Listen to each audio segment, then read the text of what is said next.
எனக்கு என்னன்னா சினிமாவுல வாய்ப்புகள் எப்பவா இதே கோடம்பாக்கத்துல லட்சம் பேர் வாய்ப்பு கிடைக்காம வாய்ப்பை சரியா பயன்படுத்த வேண்டிய பொறுப்பு இயக்குனர்.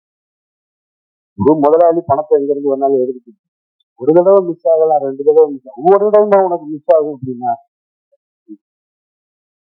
இந்த அப்புறம் இப்ப இந்த இந்திக்கு வரும், இந்திக்கு எழுதினாரு, அடுத்த கட்டத்துக்கு போயிட்டாரு. ஆனா என்னன்னா இந்தாகிட்ட அந்த உழைப்பு, அந்த முயற்சி, அந்த தேடுதல் இருந்திருக்கு. அது நான் கணிக்கிட்ட பார்த்தேன். கணித தொடக்கத்தை எனக்கு தெரியும். அவனுடைய தேடுதல், அவனுடைய மத்தியரன் கூட்டிலாம் சுட்டு வாங்கிட்டு கோச்சுட்டு வந்துட்டான். காட்ட வந்துருக்கோம். அப்புறமா திரும்ப வந்து அந்த அந்த ஈகோ எல்லாம் காட்டாம திரும்ப தேடிக்கிட்டே இருக்கு. ஏதாவது ஒரு வேலை செஞ்சுக்கிட்டு அது நல்லா இருக்கு. இப்போ இந்த படம் இப்ப சொன்ன விரும்புற மாதிரி ஒரு படம் இருக்கு. கண்டிப்பா இருந்தாலும் உங்களுக்கு பிடிக்கும். நான் உங்களுக்கு காட்டுறேன். எத்தனை தடவை தான் என்ன ஏமாத்துவேன்னு தெரியல.